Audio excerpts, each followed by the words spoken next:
et ça sur red. Donc, on est d'accord. Rouge, celui-là.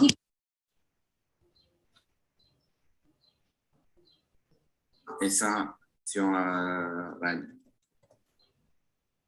Donc, on est d'accord. Rouge, celui-là.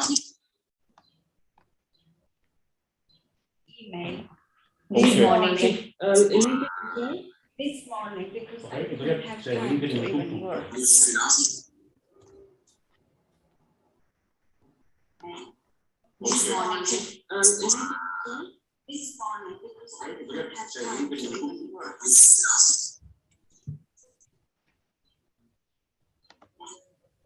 morning. This morning, because I didn't have time to even work. National Electric Sustainability.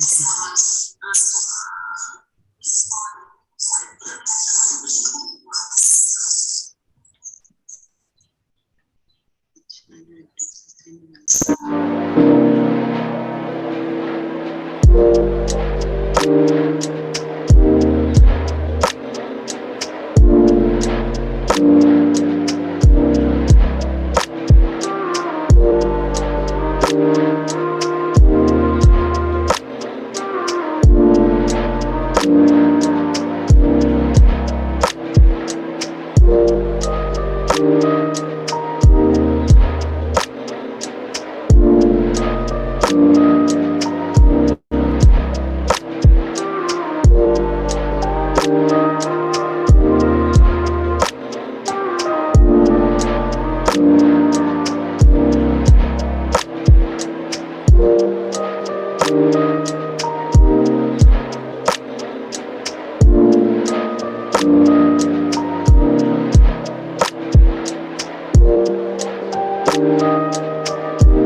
Good morning, everybody. Welcome to this another edition of ETF events related to green skills, the green transition, particularly today on the energy transition.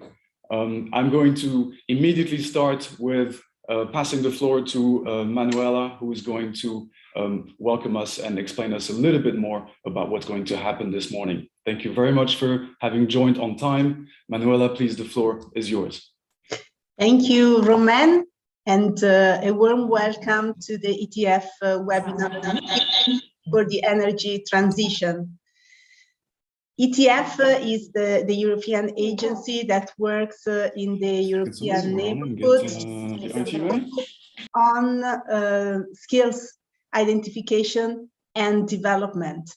And skills intelligence is really one of the pillars of our work. We have known for years that the green transition and the race to the net zero will actually structurally have an impact on our labor markets. And the energy transition is definitely at the core of this transformation. This is because it's, of course, a priority for all countries in the world, and it impacts not only on the way we live, but also on the way companies, industries, and any sector is performing in its own specific sector modalities. But this transition is not possible if we don't focus our attention on skills. Now, we know that the transition is something that is wanted. We also know that technology and ideas are available, but what are the skills that are really needed to make this a reality, from the idea to the actual transformation of our societies and our economies? So today's webinar really poses the attention on this question, and we will have the pleasure to hear about some findings of the ETF studies that have been focusing on this question: what skills for the future, what skills to support the energy transition. We will also hear from our colleagues at UNIDO, who have been working for a long time on supporting, in particular, industries in adapting and embracing the possibilities of the green transition and the energy transition in particular. But before we go immediately on with our program, I would like to make a very important announcement. Today, the ETF has opened the public vote for our Green Skills Award 2022. This is a competition which recognizes projects from all over the world for their innovation and creativity in addressing green skills and education. It is essential to recognize good practices and learn from them, because they demonstrate that really change is possible. So we look at projects that help in shifting to a sustainable, carbon neutral, circular economies and more green societies. There are 10 projects that have been already shortlisted, and we are now sharing with you the link to be able to vote for the one you prefer. We want really to invite everybody to express their preference on assigning this award, which is the second time we assign this Green Skills Award for this important project. The voting is open until the 5th of June, and the winners will be announced next June the 9th. So please show us your support and vote for your favorite project. Now, with no further delay, I pass the floor back to Romain, and I wish everybody a very good webinar full of exchanges and ideas to really focus on the skills dimension to support the energy transition. Romain, over to you.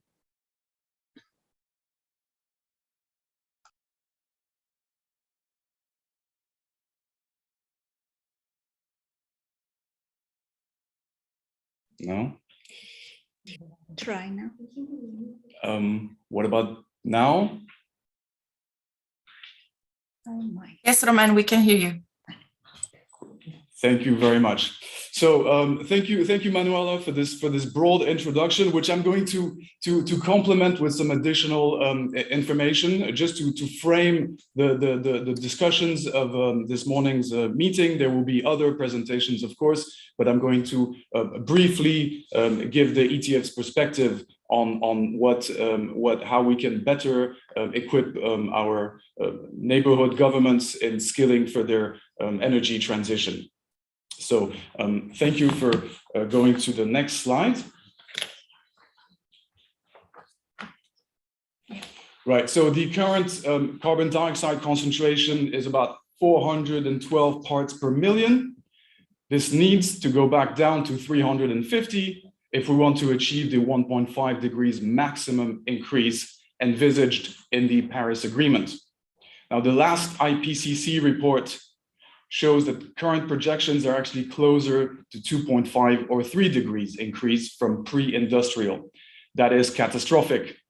The only way to remain within the 1.5 degrees increase is to be fossil fuel free in 25 years. The IPCC report on mitigation also says that renewable energy are now cheaper and more sustainable than any other sources of energy production. Next slide, please. So a few words on the geopolitics. We're now 8 billion inhabitants on Earth. We will likely get to twice that amount within our lifetimes. This means that energy needs will only increase. The oil extraction peak is probably behind us, according to observers, and many countries have initiated the shift away from fossil fuel energy production. The Russian invasion has further accelerated the momentum, with EU countries having already fully eliminated Russian gas from their energy mix, and more will follow. One caveat is the green paradox, where fossil fuel producers understand the end is near and therefore get rid of their reserves at lower prices and flood transition economies with cheap oil, which hinders the transition further. Our perspective is that energy independence and autonomy are critical needs in the new geopolitical energy market. But most importantly, the energy transition presents a wealth of opportunities to the industry as the world follows the EU's lead in developing clean new technologies and products and providing sustainable, local, skilled jobs. According to the International Energy Agency, 2021 was both the year with the highest growth of renewable energy, but also the first time the global energy production from low carbon sources surpassed that of fossil fuels.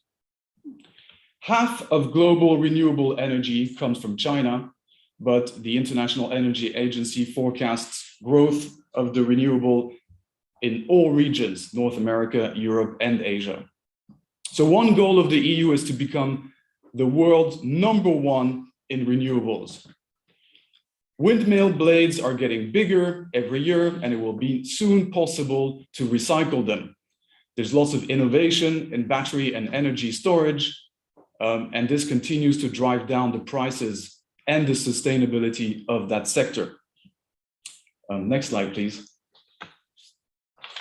So a few words about policies and measures. So we have, of course, the 2030 Agenda for Sustainable Development that looks at people, prosperity, but most importantly, sustainability. It aims to protect the planet from degradation, including through sustainably managing its natural resources and taking urgent action on climate action. All countries have signed up. In the case of the EU, the overarching package of policies is the European Green Deal, which aims to make Europe climate neutral by 2050. And this creating jobs and making the transition inclusive, are integral elements of the policy. The production and use of energy is more than 75% of the EU's greenhouse gas emissions. Decarbonizing the EU's energy system is therefore critical. These goals are no longer ambitions, they're now legal obligations stipulated in the first European climate law. Europe will move forward irrespective of political fluctuations. Carbon pricing, CBAM, the Carbon Border Adjustment Mechanism, emission cut commitments by sector, a plethora of tools and policy measures are also proposed in the Fit for 55 communication.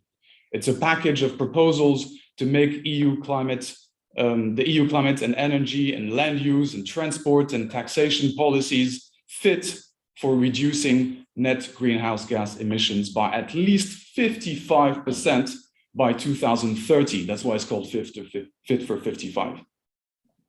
And this increases the ambitions that were made at the Paris Declaration. And in fact, those who follow the subject will know that the EU Parliament next month will be voting on the CBAM and a number of carbon dioxide standards for cars, as well as decide on the emission trading system reform.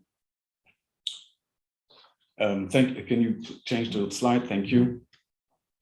So now what about jobs? Sustainability manager, wind turbine technician, solar consultant, ecologists, environmental health and safety specialists, roles that barely existed a decade ago. Today, they are the 5 fastest growing green jobs globally. The transition to a green economy and a low carbon system has profound implications for employment. Interestingly, there's also significant growth also in less specialized sectors, such as compliance managers, facilities managers, and sales representatives. Overall, the global employment in the energy sector reached 58 million employees in 2017. This is according to IRENA. About half of these jobs were in the fossil fuel industries. Now, the renewable energy employment has been continuously increasing globally. It's reached 11 million in 2018, again, according to IRENA. And a third of these jobs are in the solar photovoltaic sector. China is the largest renewable energy employer globally, accounting for almost 40% of all the renewable jobs in the world. Fossil fuel extraction and treatment is largely automated and therefore features low labor intensity. In contrast, renewable energy jobs require more differentiated tasks in different places, so is much less prone to automation. And for that reason, renewable energy grow more than the fossil fuel ones. And the job losses in the fossil fuel sector are offset by the gains in renewables. The total jobs in the energy sector can reach nearly 100 million by 2050 if we follow the Paris Agreement. Next slide, please. So briefly, the ETF position on renewable energies. Renewable energy ability to create jobs and meet climate goals is beyond doubt. The potential for renewable energy to generate decent work is a clear indication that we do not have to choose between environmental sustainability and employment creation. They go hand in hand.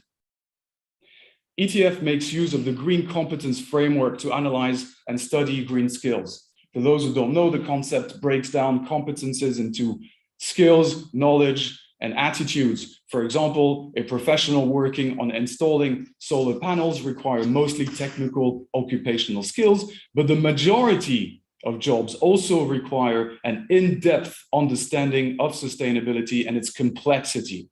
They also need pro-environmental attitudes. And this illustrates the scale of the change. These competences need to be acquired throughout educational path, but will most likely also involve offline and online learning and upskill. They also require informal learning, demonstrating that all dimensions of our learning paths need to be considered as we reflect on the skilling of the transition. And so to maximize socioeconomic development, energy sector decision makers need to build up and use the local workforce for renewable energy equipment and projects.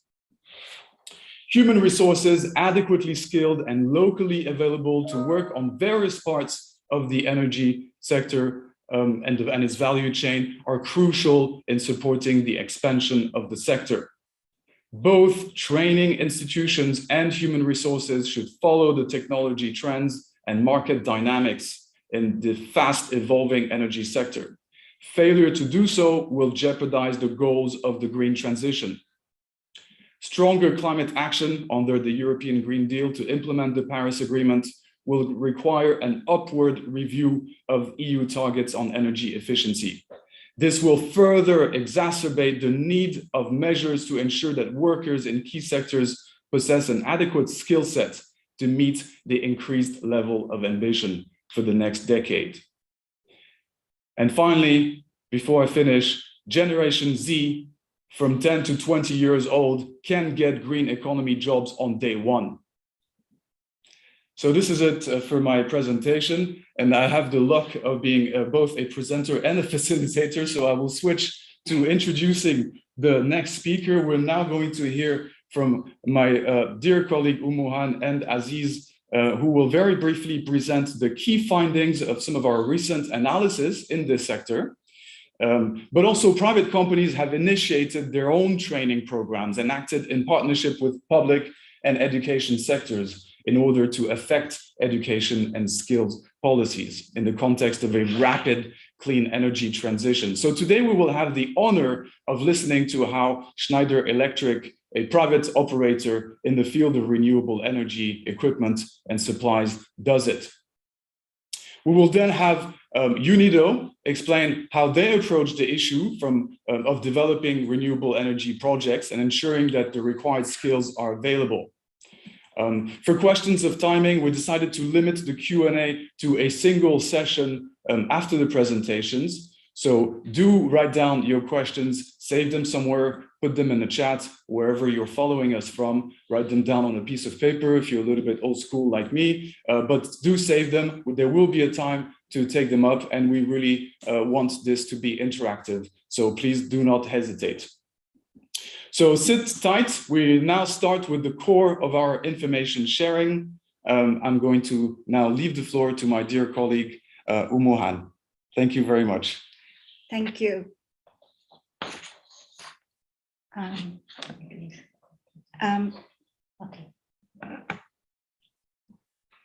Yes. Hello. Good morning, everyone. And I would like to thank for this very interesting introduction. What I will talk together with my colleague Aziz is some findings from 2 sector studies we did on the energy sector in Albania and Tunisia. The main objective of the studies have been to understand how drivers of change affect jobs and skill needs in the energy sector. Just to remind you the basics of the methodology we use, but I will not go through them. Basically, what I wanted to say is that it was a mixed methodology combining desk research, text mining from big data, workshops, and also face-to-face interviews with the 20 most innovative companies in each country. And we used the definition of, we identified energy sector as the definition of NACE, as you see here, sector B, D, and some part, and E, and then some subsectors under C and F. You can see in the slide. I will not go through it, but I think it's important also to be clear from the beginning what you mean by energy sector. We just tried to limit the energy sector so that we could focus and analyze in a more clear and certain way. Now, just to give you some basic facts from the ground on 2 countries. You see here in the slide the very general energy profile of the country. On the left, you see that the production, energy production coming from which resources, basically. And as you see, Albania has a quite unique, let's say, characteristics. It's almost, I mean, it has almost 38% of energy production comes from renewable energy sources, but mainly from one source. It's hydropower.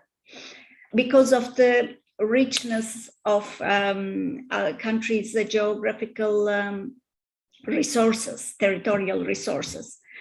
But very few, less than 1% of this energy, renewable energy sources are coming from wind and solar power.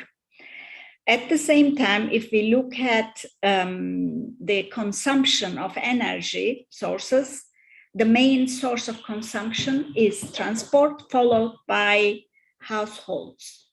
And this is also important to take into consideration when we talk about energy transition and greener economies.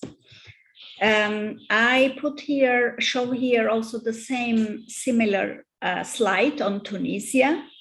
Here you see that Tunisia is heavily reliant on fossil fuels. Almost over 90% of its energy produced from gas and crude oil. There is a little bit of like around 3% of production comes from renewable sources. While if you look at the consumption, most of the consumption again is really linked to the transport and households, followed by industry. This is more or less similar in many countries, but the shares can be, degree of shares could be different from one country to other. But it is clear that we need to focus on these 3 areas if we are serious for energy transition. One point also to highlight that in both countries, energy needs are increasing every year. And both countries are importing energy. So both electricity, but also in the case of Tunisia and also Albania, gas and crude oil. Then another, let's say, few contextual facts on the sector again, but specifically on the countries. Both Albania and Tunisia are part of Paris Climate Agreement. So they put specific targets to be achieved for the future until 2030. Albania, on top of that, is an EU candidate country, which is by definition committed to transpose the EU energy acquis, as well as European Green Deal objectives. And most importantly, both countries have policies and legislation in place to diversify energy sources, incentivize renewable energy production, and increase energy efficiency and greening. This is really important, and both countries have really good examples of legislation in terms of incentivizing renewable energy users. For example, there are incentive schemes for those who invest in renewable energy sources. And moreover, again, both countries have very favorable geographical conditions, natural resources for renewable energy sources. In Albania, which is different from Tunisia, they have hydropower, which is increasingly under stress because of the global warming, as well as increasing floods, risks of floods. But then both countries have a lot of solar radiation and consistent wind speeds, which means that they can really transit much more easily to the renewable energy. Well, we also looked at patent applications from both countries, specifically on energy sector, whether companies filed applications, patent applications from the energy sector. And there was none from Albania, and there were some patents, 27 to be precise, for the last, let's say, decade, in the last decade, filed from Tunisia. But it's reasonable to say that in both countries, largely European companies invest, and new technologies from Europe are imported. And last point is that based on our definition of energy sector, the sector is not employment intensive itself. I'm not talking about other relevant sectors, but if we take only energy production and consumption area and its employment share, in Albania, for example, it constitutes around 2% of the total employment. And as you can expect maybe, it's very male-dominated sector. So 84% of the workforce in the energy sector in Albania was male, and almost over 40% of them was about 50 years old. So also it's a sector, a traditional sector, which involves more older aged workers. As a result of the big data mining, we identify key drivers of change in both countries. I made a summary of key drivers of change here, because, well, mainly they are understandable. I don't need to go through them all, but I would like to emphasize one thing, because this is information from both countries. But the impact of each driver, a degree of the impact of each driver might be different from one country to another. For example, in Albania, the EU accession agenda is really an important driver to make the country changes different structures, while, for example, the availability of increasing energy consumption and availability of energy sources are more important in the case of Tunisia. So, but in general, what I can say is that environmental sustainability, also based on the climate change and global warming conditions, are becoming really has created a lot of high degree of awareness in both countries, both in the population in general, but I would say more at the level of governance. And there are increasing policies and regulations to support greener solution. But one of the biggest driver of change, I must say, is technological innovation. Why I say so? Well, as I told you before, the patents from these two countries has been limited, but these two countries, both of them use largely technologies important from Europe. So, which means that the patents registered from Europe in the European Patent Office could be a proxy to understand. For that reason, to understand the technological developments, because patents are really a good proxy for innovation and for future technological advances. According to this analysis, I can say from the top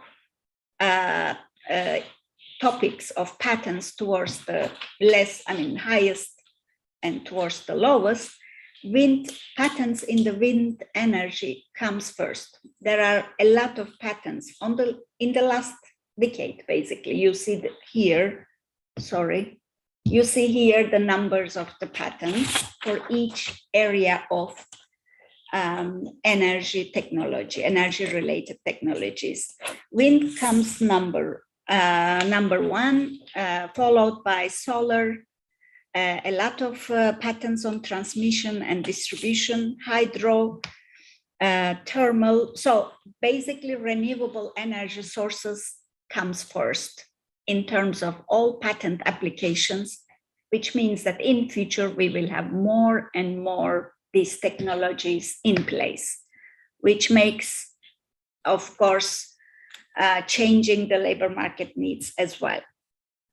So I am making very overall, very general summary here that the most of the new jobs are linked to the renewable energy sources. This is the number one finding we see.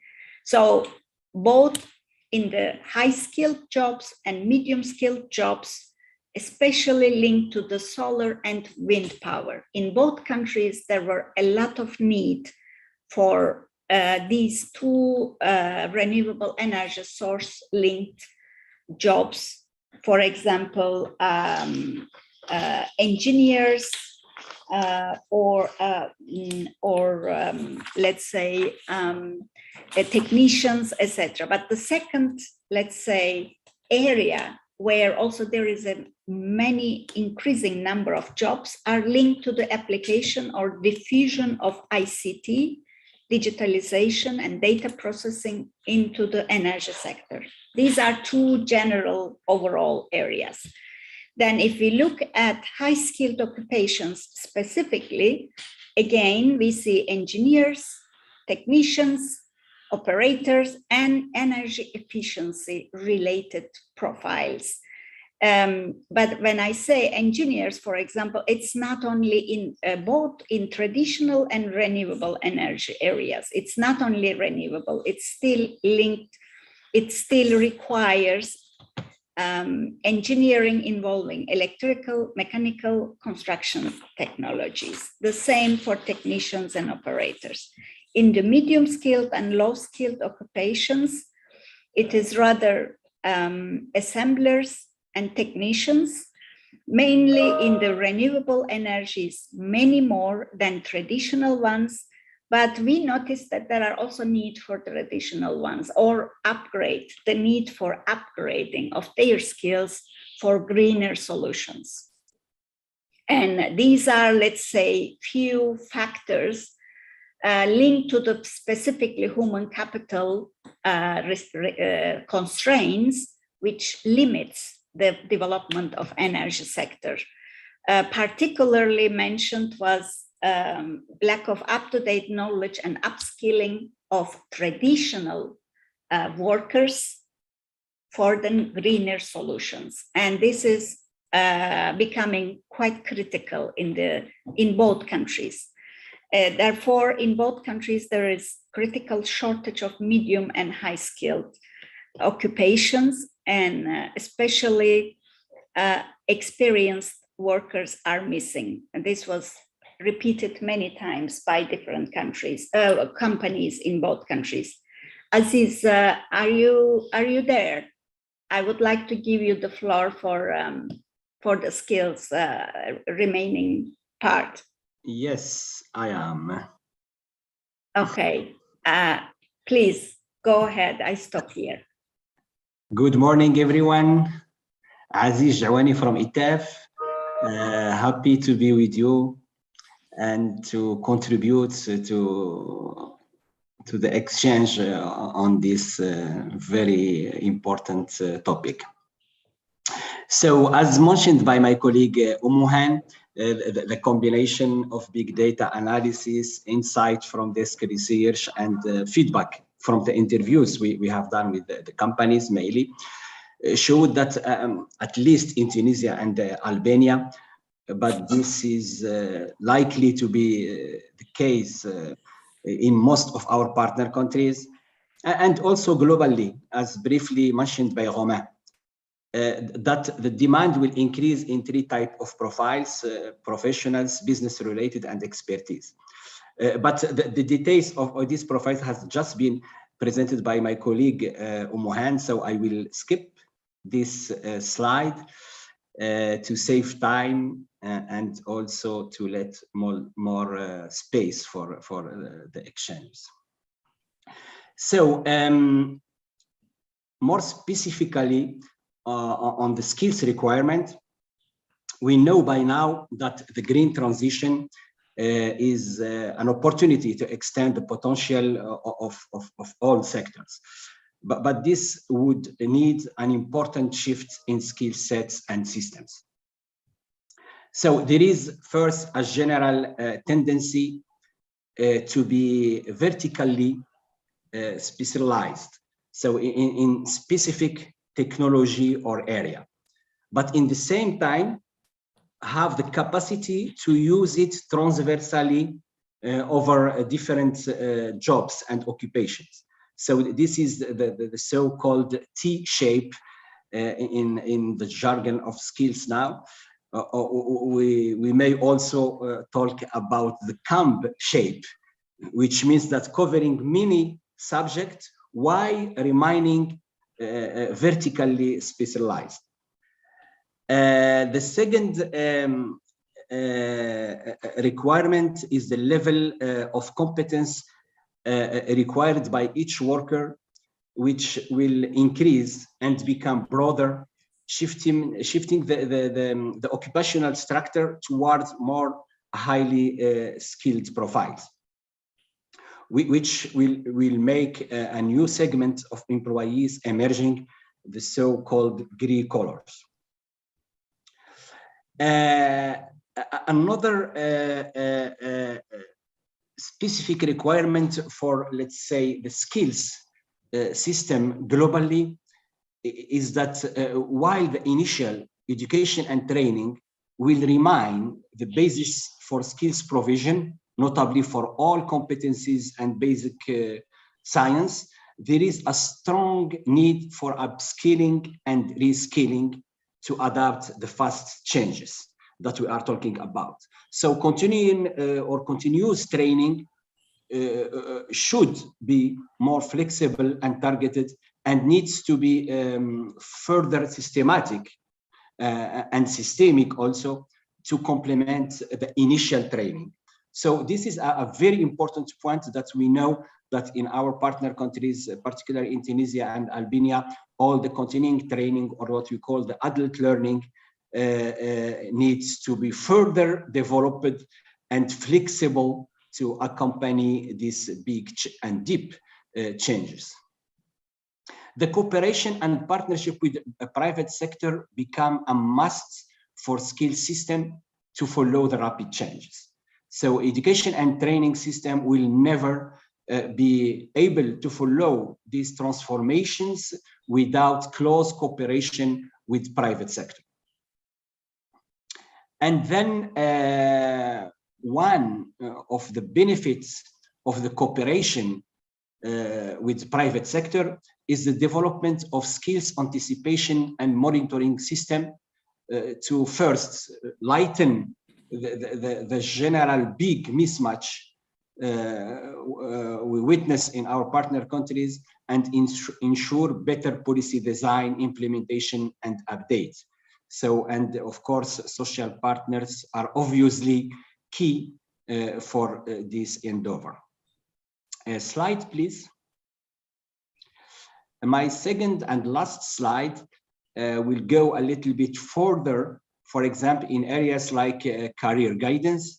Obviously, career guidance and information on jobs and career opportunities is capital not only for students, but also for workers willing or obliged to change their careers. And we know this mobility, professional mobility, will be increasing with these deep changes. So here I would say that there is a need for lifelong career guidance and counseling systems in our partner countries for personal development, of course, but also for professional mobility in the era of rapid and quite deep changes. Then dedicated professionals, as mentioned before by Umuhan, are needed to improve the quality standards and more sophisticated quality controls. Soft skills, life skills, or whatever we can call them, the key competence, digital skills are increasingly considered as important as the technical skills. This also, it's a big shift in the design of the curricula and the design in skills system in general. And as mentioned by Umuhan, especially for managerial and business roles in the energy sector. Work-based learning as a concrete and efficient way to collaborate with private sector and allow graduates to be more aware of the company's context and so to be more quickly operational in carrying out their jobs. So work-based learning as the upskilling and the reskilling, it's a concrete way because they are close to the needs and the context of the companies. And then last but not least, the relevant financial mechanism to improve forward-looking employment and company hiring policies and structure and their sustainability. In most of our partner countries, the existing financial mechanisms are either not always relevant or just not used because of many reasons. So financing is obviously key, to not say that is the sinews of war, like we say, for the implementation on policies and for following this green and also digital transition. So thank you, and over to you, Roma. Thank you very much, both Aziz and Umuhan, for this fascinating and informative presentation, showing that countries are clearly specific, but there's also some general trends that we are spotting. For those who want to find out more about these two fascinating pieces of research, the reports are linked in the chat. Now, Aziz mentioned emphasized the key role of private sector as we advance on our energy transition. So very conveniently, we now have the honor of having with us a representative from the fourth most sustainable corporation in the world, and that is Schneider Electric. And I'm going to now pass on the floor to our dear friend Dorina, who's going to share with us how Schneider Electric Southeast Europe is approaching this issue.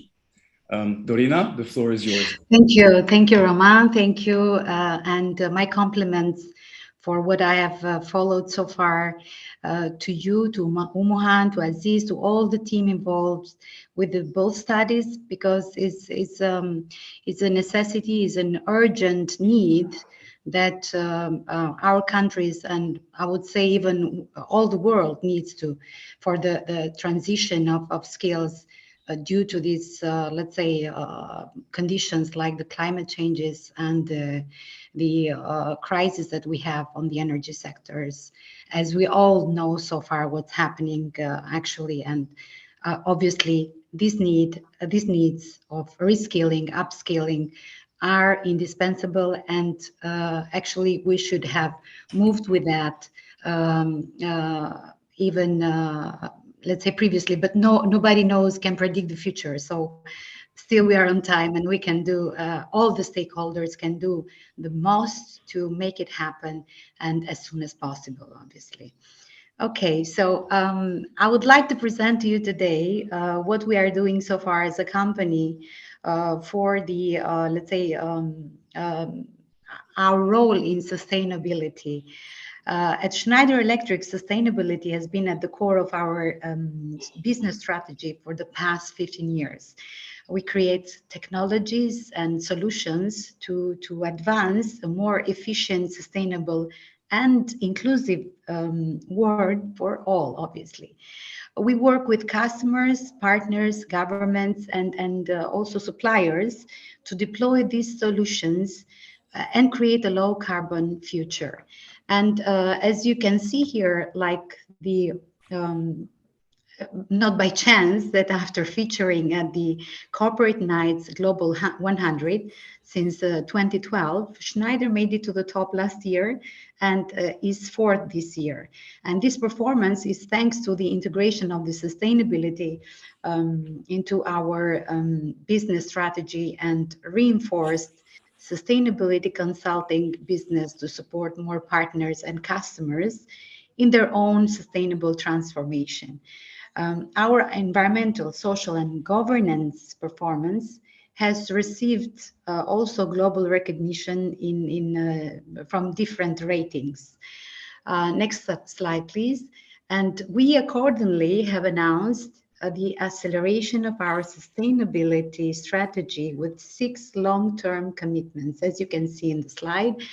And our new sustainability impact program with a duration from 2021 to 2025, with our commitments to be achieved by 25, obviously, but also our contribution to the sustainable development goals, which are defined by the United Nations. And we all hope that this to be achieved within 2030 by all the stakeholders, like governments, companies, and also civil society, by everyone, basically.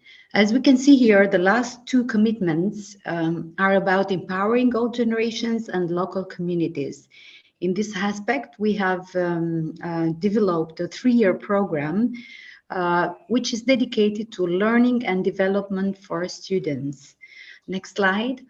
The program aims to give all young people the means to build solutions for a better life by supporting local initiatives that combine education, technology, social innovation, and entrepreneurship, let's say. And you can see in the slide that the specific interventions are like leveraging the Schneider Electric internship and scholarship programs, where we aim to identify the future talents and onboard them for projects or full-time roles, it depends, in all channels, in all, let's say, aspects of the business departments and etc. In this way, we will create the pipeline for young talents in our region, but not only, because this is the program that is or these are the pillars of our sustainability impact. So obviously they are implemented accordingly in all the regions. You will see that the capacity building, and we understand, will be possible through educational content. And we at Schneider intend to host workshops, seminars, presentations, extracurricular materials that will support the latest technology changes in our industry. And we have the, let's say, having planned that in a later stage, we will define the dual training with technical schools as well. So we are focusing here for the universities, but why not in a later stage, even for the professional high schools and training centers.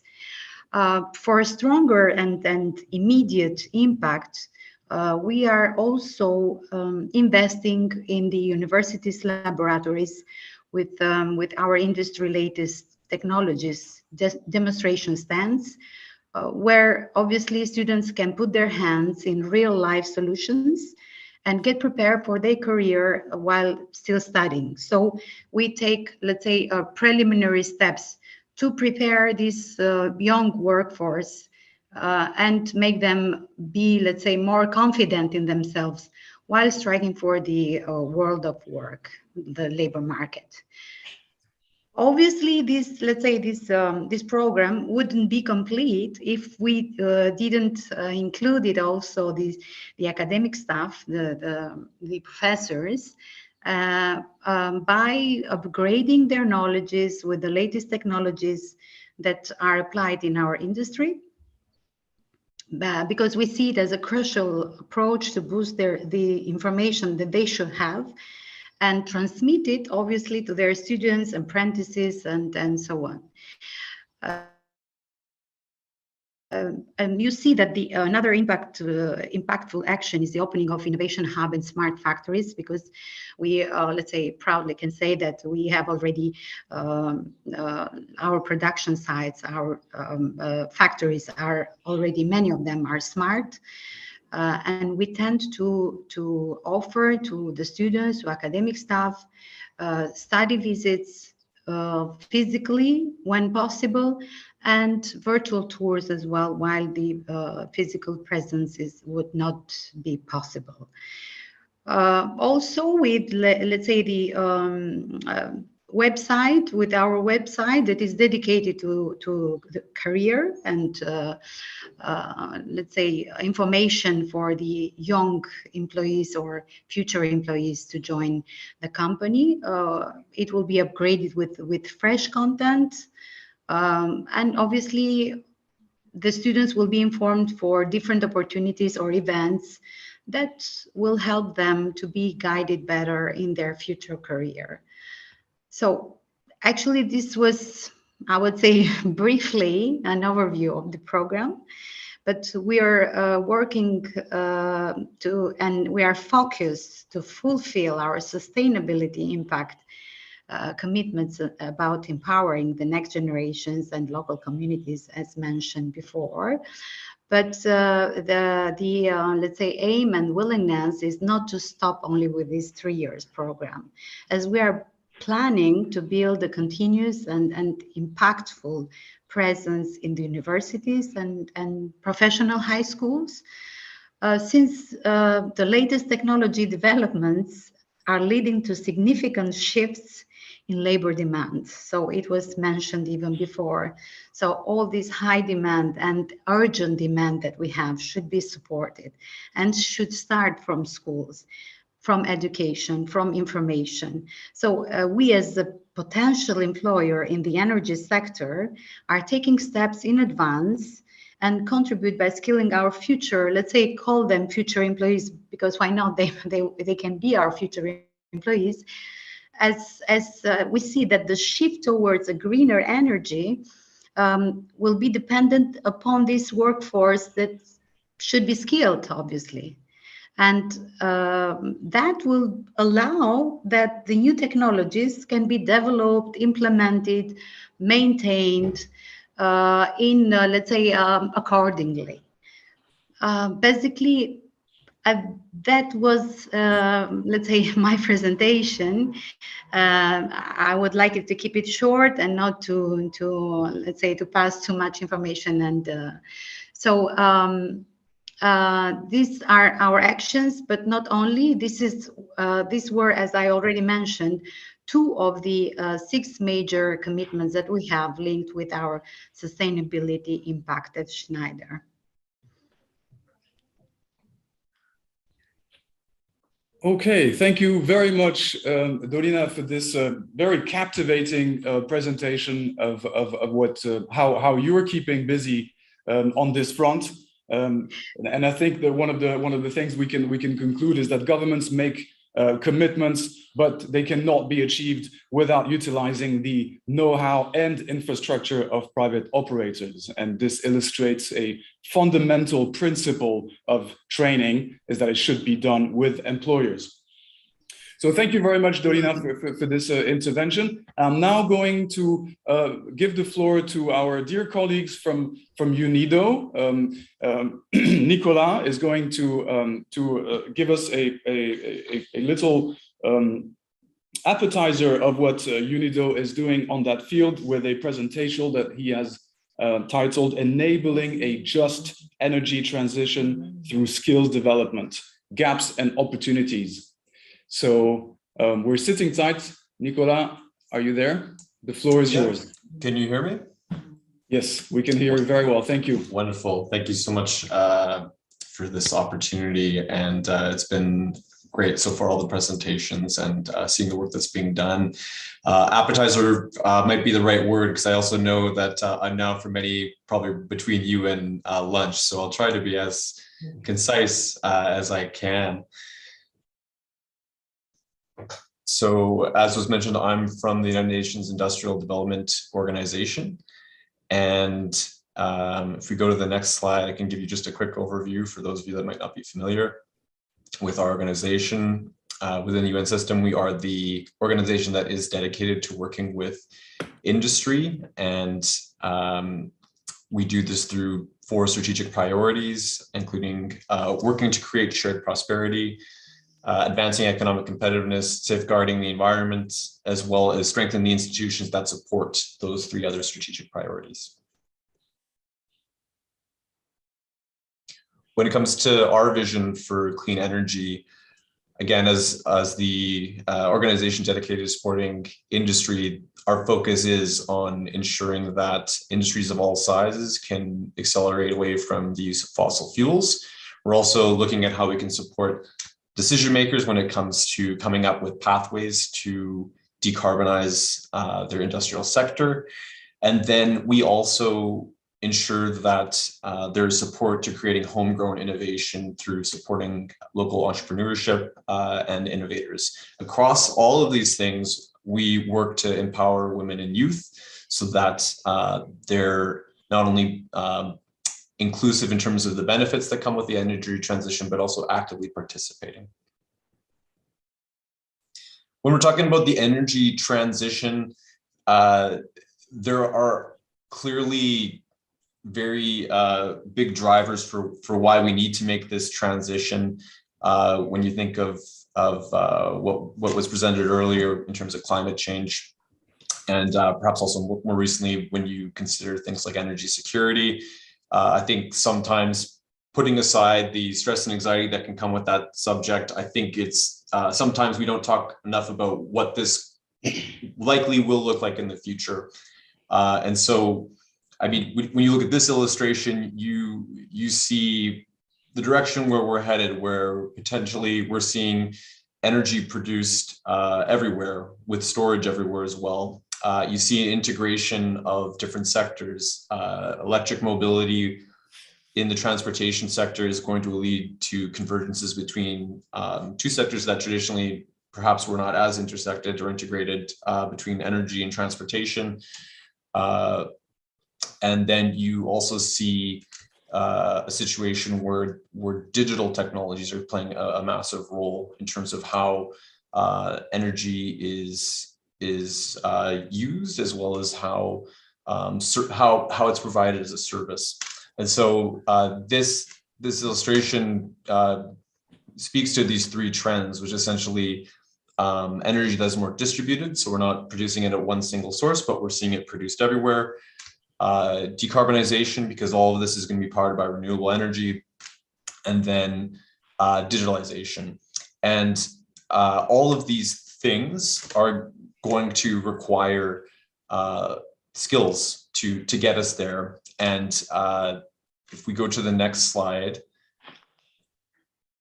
I've mentioned some of these drivers and trends, and as an organization, UNIDO supported the development last year of a theme report on innovation, technology, and data as part of the UN high-level dialogue on energy. And so the aims of this report was to explore how we would work towards achieving sustainable energy access for all by 2030. Right now, approximately 800 million people still do not have access to energy. And unfortunately, due to the pandemic, that number has likely increased. And then the Paris Agreement, of course, is a huge driver as well. And as was mentioned earlier, I think we're all well aware that presently we're not on track. So what do we need to do to make sure that we are able to at least keep emissions down to 1.5 degree? And how do these three trends play into that and inform the work that needs to be done? And so when we are talking about the gaps and opportunities, the reality is that many of the technologies we require, at least till 2030, do exist. But the key issue here is one of deployment and integration. We need to take renewables and deploy them as quickly as possible. And you can, from different models, different scenarios, you can look at the degree to which that number is, but it's consistent in terms of the fact that to get to 1.5 degrees, we will have to do this very quickly and at a pace that's never been seen before. If you're looking ahead to 2050, there are technologies that we simply do not have yet, or they're very early in terms of their development at a pilot stage. And so there is significant R&D that needs to happen. We need to work towards commercializing these technologies or making them ready to deploy by 2030. And we also need to look at certain sectors where indeed it will be very challenging. And that includes coming up with systems where we can ensure that we can have 100% renewables for that final percentage where maybe it's very difficult, as well as in sectors where it is very difficult to abate emissions. And what this means is that there's innovation that is necessary essentially all across the board, whether it's the policy and planning, the types of technology, finance, governance, business models, etc. And throughout all of that speaks to the degree or magnitude in which we will require new skills, retraining, and so forth. And through all of this as well, we have to keep an eye on the digital aspect, because as we push this agenda forward, we have a digital divide in countries that don't have access to these types of technologies. And so we need to make sure that it's inclusive in terms of providing them with the support they need to keep up with that transition. Coming from the same report, there are some key policy areas for action that were identified. And I'll just really quickly run through them now. But what is required is nothing short of a moonshot. That analogy, I'm sure some people might be familiar with it, but essentially, again, we have to move very quickly in the next decade. In the same way, one generation sought to put someone on the moon within a decade. And that's the level of the challenge ahead of us. And it will require policy coherence, because we are seeing this convergence of different sectors when it comes to energy. And so that means making sure that policy is aligned and innovation around these different sectors is aligned to make sure that we're not, that we're focused on getting the outcome we want. This also means mission-oriented climate-focused innovation policy, which is what I'm getting at, but looking at the supply and the demand side of innovation. What are we doing to make sure that there's more research, more experimentation, and what are we doing to help create that market for innovation and these new goods that we're going to be producing. I spoke already to the digitalization aspect, and another key gap here, though, across the board is data. It's very hard for us to move forward in the energy transition across the world when there is a lack of data to help, especially in developing countries, map out the type of needs that they have moving forward. But I would just say maybe perhaps just one more thing with this slide, but across all of these areas, it's fundamental that there needs to be a systematic approach to making sure that throughout this, we are doing what we need to support developing the skills that are required, and whether it's in the energy sector or it's including on the research side, entrepreneurs, innovators, whatnot, to make sure that we'll be able to deliver on this. In terms of a just transition and making sure that this transition is inclusive, something that UNIDO's been advocating strongly for and are really pushing this year is the empowerment of women and youth in this energy transition. If you're looking at Africa, 60% of the population is under the age of 25. We need to make sure that we're including youth in that transition, and we're thinking about how to meet their needs so that they're ready to keep carrying this forward, because I'm sure some of us will not be may retire by the time we get to the end of this journey. And likewise, it's critical that we're doing what we can to make sure that women are empowered and involved in the transition. And so UNIDO has formed with partners a global compact on gender equality and women in the energy transition as part of last year's UN high-level dialogue on energy. And this is a compact that brings together private sector, governments, different UN agencies to look at how we can increase the ambition towards making sure that women and youth benefit from the energy transition, but are also, again, actively part of it. And then this is something as well that we're working on presently and hope to launch this year. It's the Council of Engineers for the Energy Transition, which is something that reports to the Secretary General of the UN. And the idea here is that historically, when it comes to the energy transition, the perspective of engineers themselves is usually not represented, or that voice hasn't been as loud. And so the aim with this is to create an independent and impartial council of global experts, engineers, that can give recommendations in terms of the activities required to scale up technologies, provide support to countries, or put another way, it's technology diplomacy. But I highlight this because I think that part of this exercise is also really zeroing in on what are the key, from an engineering perspective, what are the key challenges we face to these issues that were raised earlier, whether it's deployment of existing technologies to 2030 or moving us beyond and getting us ready for those more challenging aspects to 2050. And so here you see just this roadmap to COP27. And this is something that we're going to keep pushing in terms of the skills and whatnot that are required. If the director of our department was here, who would also talk about how, in the context of Sub-Saharan Africa, there is a lot of finance to support the energy transition and energy access, but one of the key bottlenecks right now is the skills and helping to create that capacity. And so this is something that deserves a lot of attention. And we look forward to continuing to push that, of course, in the coming years. So thank you very much for your time, and hope everybody has a great lunch right away.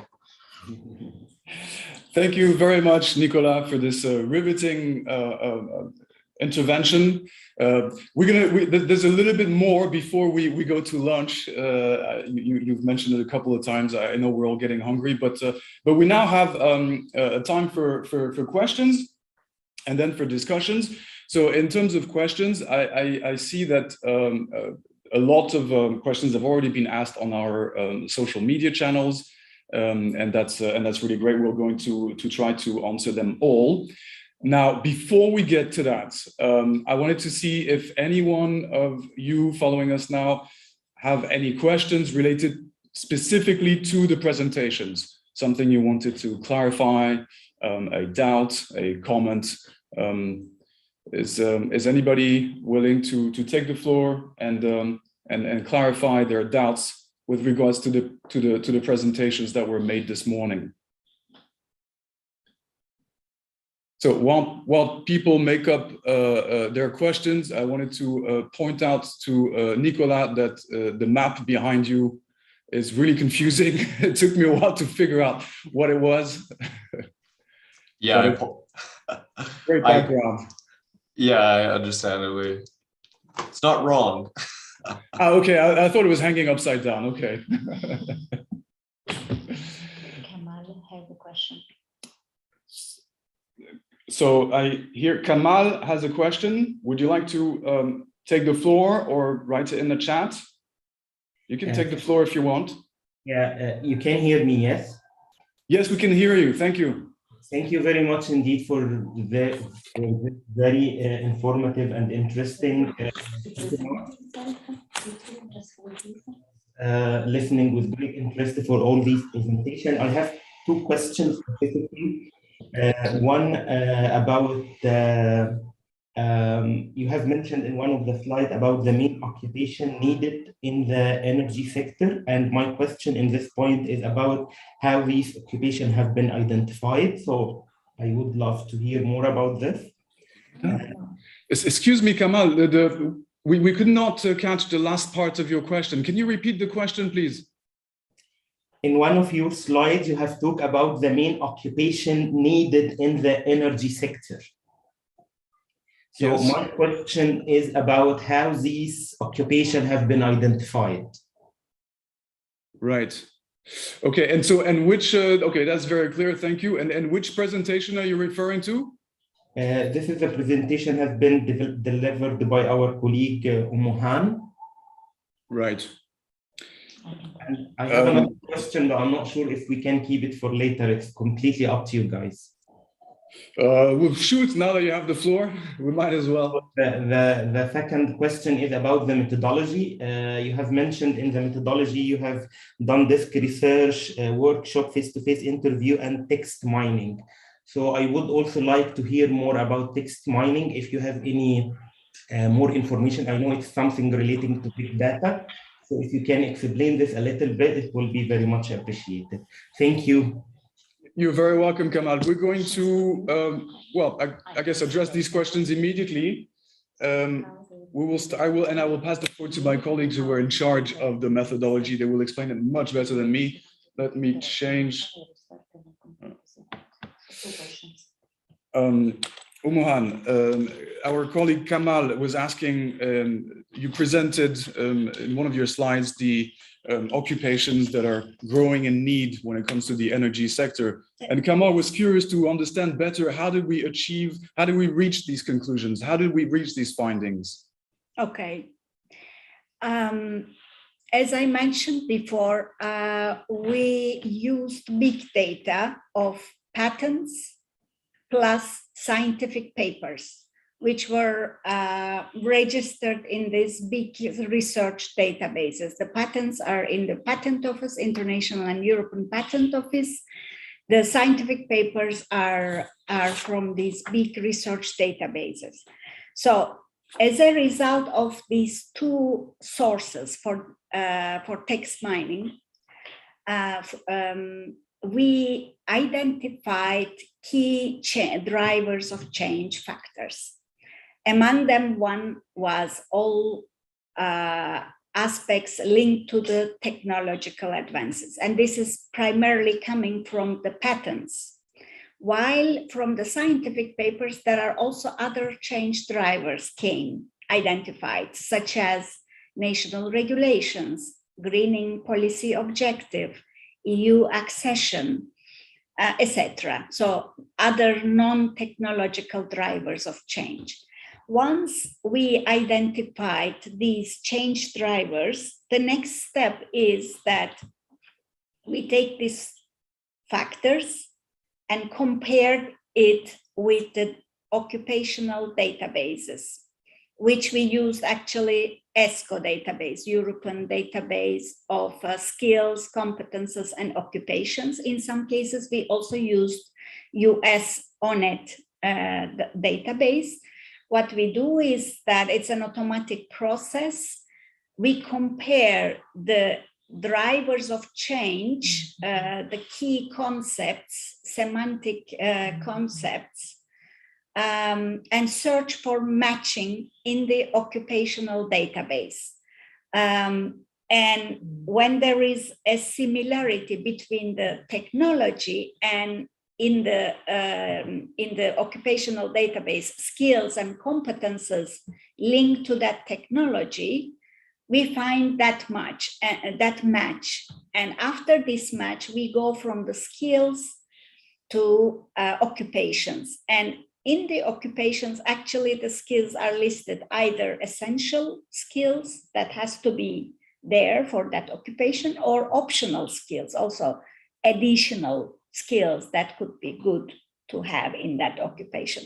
So basically, the connection between the technology or other change drivers with the occupations are done with this automated research of connected semantic phrases between the what we found in the scientific papers and patents and occupational databases.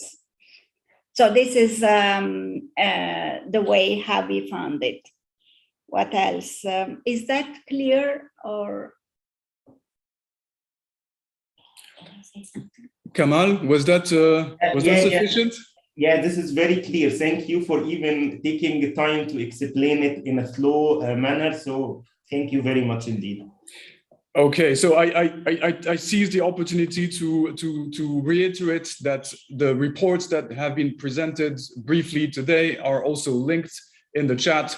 For those of you who want to have a thorough look at the methodology and test the robustness, you are very welcome to click on the links. I see there's another question from Giacomo Bosio. Would you like to take the floor? And Yeah. please introduce yourself before you pose your question. Yeah, well, thank you very much. My name is Giacomo Bosio, and I'm currently working at UNESCO UNEVOC on the Greening and SDGs program. So I just wanted to ask, did you also, during, regarding the two paper that you presented, did you also had the opportunity to look at the mitigation and adaptation strategies and how they affected the energy sector? Yeah, thank you. Meaning education and training policy? I didn't understand. Giacomo, can you please help us understand the question better? Mitigation measure, would you like to elaborate? No, mitigation and adaptation strategies. I mean, I don't know if the countries actually have one, and like if the energy sector is, you know, taking into consideration into those strategies, and like how like is likely that the education sector will be and the energy sector will have to adapt consequently, you know, to climate change disruption. Because I think Umwan mentioned that both countries are suffering from climate change disruption at the moment. So yes, yes, I well, basically, just a word of caution first, that we didn't revise the whole skill supply system carefully on this specific energy sector. So I cannot tell in a very detailed way what is happening on the supply side, I mean education and training side, although we have a good idea of what the companies think and need. So what they think about the education system is that, first of all, there are much less number of courses linked to the renewable energy areas. This is new, and this is, I mean, the numbers of these type of courses, not only at one level, from medium level, secondary, post-secondary, and university level, these courses or education programs are badly needed. This is the first one. The second one is that apart from this area of renewable energy, and then there is the second area, which is digitalization, but it is application of digitalization into the sector. It's not ICT per se. It is really diffusion of ICT into the sectors, in this case, energy sector. Then the third one, which is even broader, the largest need is traditional education areas like civil engineering or electrical engineering or electrical technician that need to be updated with the new understanding of energy efficiency, energy saving, and also renewables, you know, the new developments coming from renewables. So I think these are the three areas that education and training systems must concentrate. At the same time, I have to tell you that when we talk with the government authorities, with the ministries of education or WET, there is a quite high level of awareness.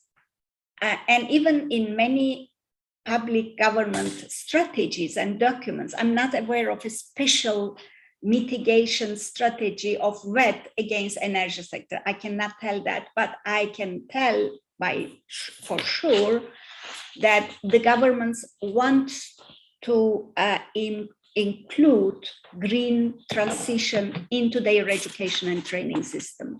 And it is emphasized in many strategies.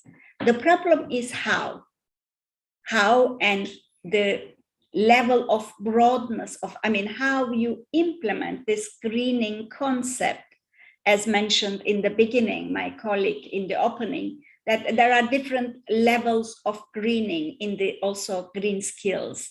You know, one is general awareness of population in general attitude, you know, in energy saving or a different energy or, you know, respect to natural sources or environment, etc. But there are other levels that are not yet completely in the education system. They have to be immersed across the board in all educational and training programs. And this is, for the moment, I think is lacking. This is a challenge for all education systems in general, I think. Thank you very much for this elaborate answer, Umuhan. Do we have any other questions related to the presentations? I was. There is one question by Eduardo in the chat. There's a. Eduardo has a question. Would you like to take the floor? Eduardo, would you like to take the floor, or we just read out? I can read. I can elaborate if you want. Okay. I don't know, can I make unmute? Okay, I will try. No. Sit here. Okay. Sorry for this. We just we just exchanged for an issue of sound. There was a very interesting question by our colleague Eduarda Castelbranco related to the capacity of the enterprises to formulate in their job offer, basically, the requirement needs by the new workers in terms of green skills. So the question is, are employers able to formulate exactly what new green skills are needed for the new professions. And ETF has worked on online job vacancies. We also have a dashboard available online, for instance, for the case of Tunisia. And I think that is a very good, very good question.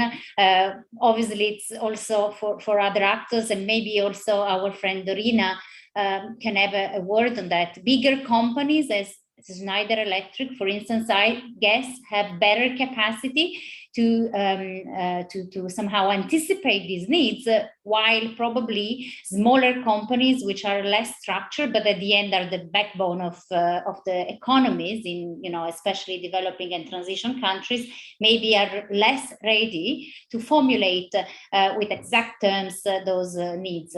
I don't know, Dorina, if you have any comment about that. You probably are the best placed to make a reflection on that. Yes, Francesca.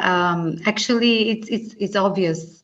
Like our, let's say, technology changes are the main drivers that obviously show what kind of roles we will need or we are needing right now. So basically, it's obvious. We have new roles. We ask for, let's say, employees to be, or next employees to be skilled, or even though they might not be skilled, but they have the basic knowledges or the technical, let's say, technical background, they can be trained by us directly, as according to the roles and positions that they will take. But obviously, that's right, because it's the private sector, it's us, it's the companies, mainly that will show or will drive the way, showing the needs for skilling of the workforce, of the employees. I don't know if I answered or I catch the question right. That was very clear. Thank you very much, Dorina. Thank you very much.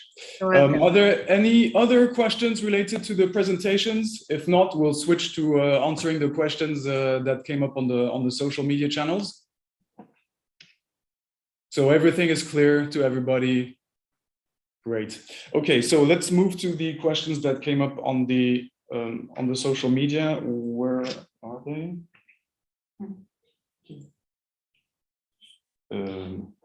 Okay, so we have,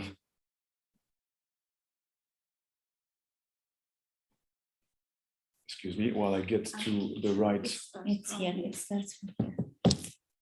So we have first Muhammad Ishfaq, who's following us from LinkedIn. Hi, Muhammad. Are there anything in plan for Pakistan by EU in the energy sector? That's a good question. I'm sure there's lots. We are not absolutely competent to answer that question. We don't deal directly with EU investments or Pakistan. So my suggestion would be for you to Google European Commission Pakistan, and you'll very quickly, 2 or 3 clicks, you'll get to a page that gives you an overview, and I'm sure there'll be a contact that you can use for additional details. The website of the delegation too. And you can also, of course, use the website of the EU delegation to Pakistan. We also have a question from Aya Awada, who's following us from Facebook. Hi, Aya. Hello, what is the future of environmental engineering jobs? You want to take that? Yes. Okay, Umuhan will answer that. Okay, thank you for the question. Well, it's okay. Actually, well, when you say environmental engineer, it can already, it's a kind of hybrid profile, I think, because the main focus is, of course, environment, but it could be linked to the nature preservation, environmental health and safety, energy saving, different aspects of these areas. In that sense, I see there is a direct link. I see a direct link between environmental engineering with the technological advances, for example, in the renewable energy production area. The same with have to reduce the impact of fuel-based, fossil-based energy production, the negative impact of this production, as well as I think in my opinion, one of the biggest implications will be, although some people may not find a direct link, but energy efficiency, I mean, in general, energy savings, in my opinion, is one of the biggest areas for energy, for all profiles, job profiles, not only in the energy sector, by the way, it's in all areas of economy, because energy saving is a transversal objective across the board, not only in the industry or in services in the economy, but even in the households. So in that sense, maybe this will create a new profiles as well, but partially, I think, combined with environmental engineering as well. So I would suggest to be alerted in all the new developments, technological advances in the renewable and traditional energy production areas for energy engineers in general, as well as nature preservation. Thank you. Thank you very much, Umuhan. We'll take just one last question that came up on our Facebook. It's from Miaser Ibrahim. Hello, Miaser. Is there any roadmap for the EU to transfer smoothly to the green energy, and to what extent can the EU get rid of the existing fossils energy? So the quick answer to that is that yes, we do have a roadmap, very detailed. In fact, it's called the European Green Deal. I encourage you to Google that and dive into the details of it. To the question, to what extent can the EU get rid of fossil fuel? This is a question of views. My view is that it's not a matter of can we or can we not, is we must do it, so we will. And this brings us to the end of our Q&A session. We will now listen from our dear colleague Francesca, some conclusions from today's discussions and what steps we will take in the future. And this is it for me. Thank you very much. I pass on the floor to my dear colleague, if I get this in the right direction. There you go. Thank you very much. Thank you very much, Roman. And thanks, first of all, to all the speakers and to all the people who followed us on this event from LinkedIn, from Facebook, and on the official platform of the event. I cannot really make conclusions because I really think that this is a start of a conversation. However, I took note of a few keywords that for me were important, and I think that needs to be remembered also by those that are following.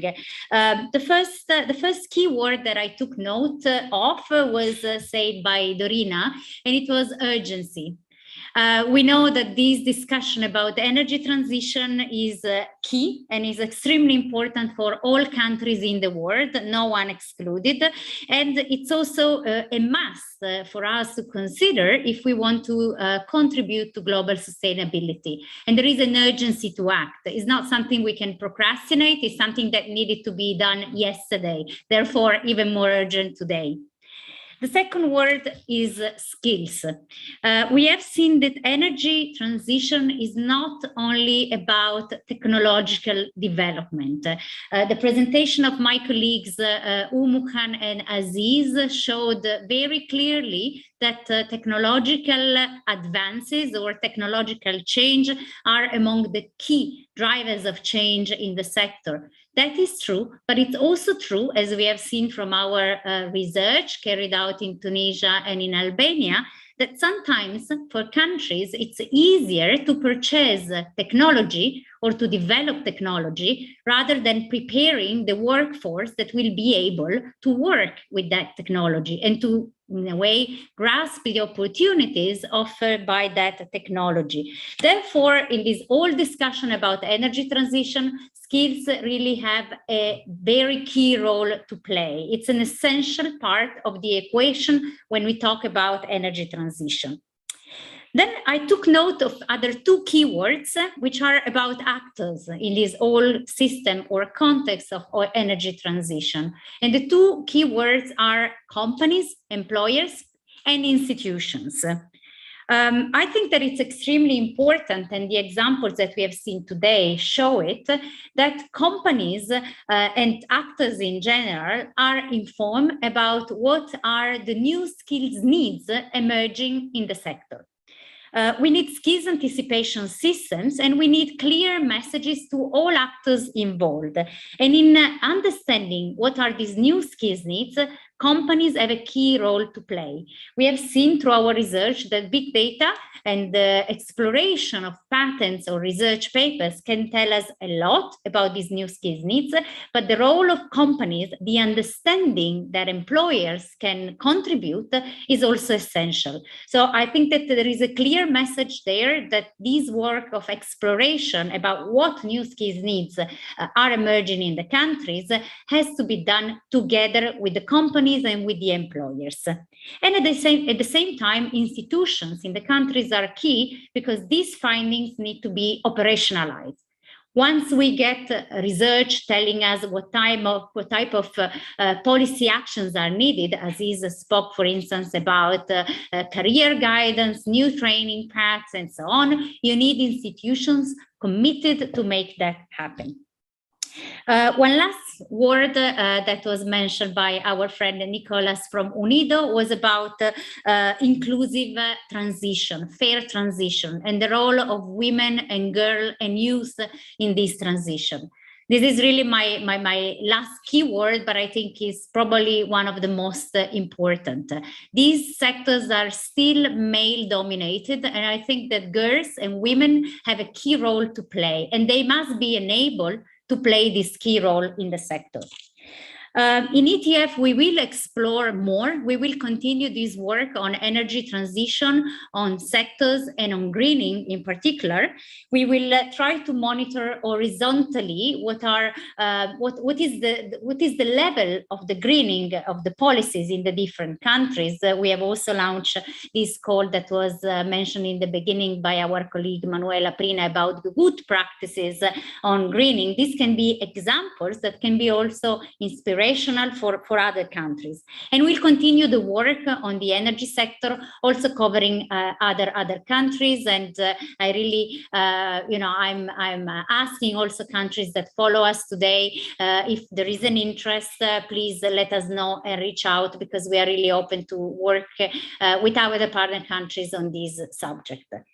So that concludes this event, and also for the sake of time, let me thank again all the experts and the colleagues that have contributed to make this happen. And it's welcome goodbye to a next discussion on the topic. Thank you very much. Goodbye. Thank you.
you.